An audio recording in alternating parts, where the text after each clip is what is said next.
ప్రియ తమ్ముడు, చెల్లి, ఈరోజు మనం హేబేలు కథలోనికి వెళ్ళి చక్కని విషయాలు ఆలోచించేద్దాం. దేవుడు సృష్టించిన మొట్టమొదటి మనుష్యుడైన ఆదాము, హవ్వలకు మొట్టమొదటిగా పుట్టిన కుమారుడు కయ్యూను. కయ్యూను పుట్టిన తర్వాత రెండవ కుమారుడుగా ఆదాము, హవ్వలకు హేబేలు పుట్టాడు. కయ్యూను, హేబేలు ఇద్దరు సోదరులు. కయ్యూను భూమిని సేద్యం చేసేవాడు. హేబేలు గొర్రెలను కాసేవాడు. గొర్రెల కాపరిగా ఉన్నాడు. కొంతకాలం అయిన తర్వాత ఆదాము, హవ్వలు కయ్యూను, హేబేలుకి కొన్ని విషయాలని చెప్పారు. దేవుణ్ణి గురించి చెప్పారు. తర్వాత ఏదెను తోట గురించి చెప్పారు.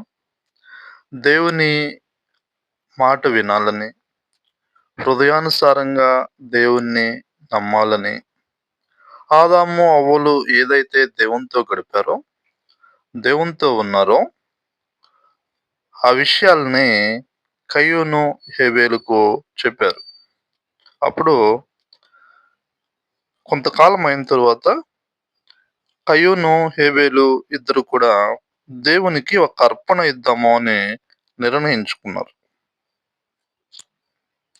దేవునికి ఇవ్వవలసిన సమయం వచ్చినప్పుడు కయ్యూను పొలం పంటలో కొంత యెహోవాకు అర్పణగా తీసుకొని వచ్చాడు.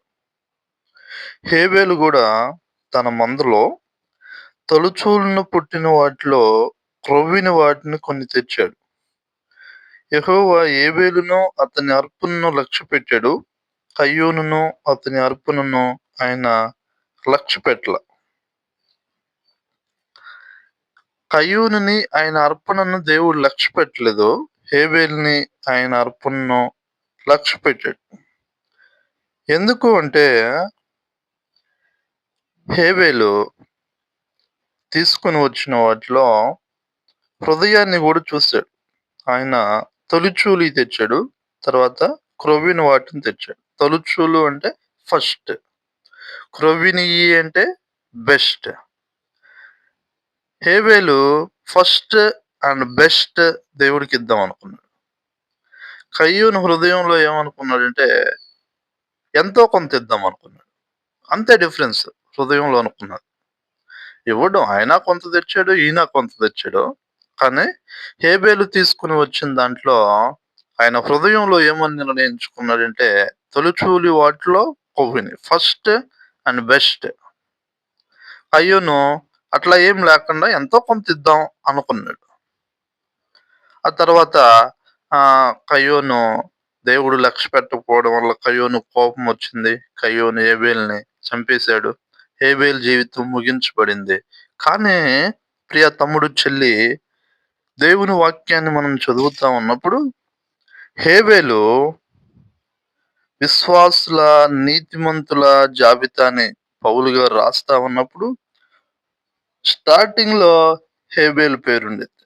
ఈ ఒక్క పనే హేబేల్ని చరిత్రలో ఉన్నతమైనటువంటి వ్యక్తిగా నిలబెట్టింది.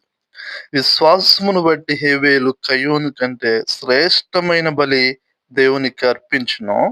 దేవుడు అతనిని అర్పణను గూర్చి సాక్ష్యం ఇచ్చినప్పుడు అతడు ఆ విశ్వాసమును బట్టి నీతిమంతుడని సాక్ష్యం పొందెను. అతడు మృతి నొందియు ఆ విశ్వాసము ద్వారా మాట్లాడుచున్నాడు. యంగేజ్ లోనే హేబేలు హత్య చేయబడ్డాడు, మర్డర్ చేయబడ్డాడు, తన అన్న చేత చంపివేయబడ్డాడు. సూసైడ్. ఎంత విచారమో.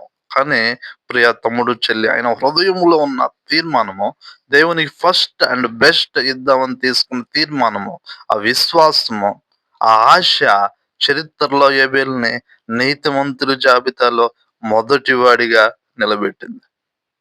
కాబట్టి మనం దేవుని దగ్గరికి వెళ్తా ఉన్నప్పుడు మనుషుల కోసం కాకుండా, చుట్టుప్రక్కల వారి కోసం కాకుండా, వారి కోసం వీరి కోసం కాకుండా హృదయానుసారంగా మనం చేయాలి. అది మనకి ఆశీర్వాదము.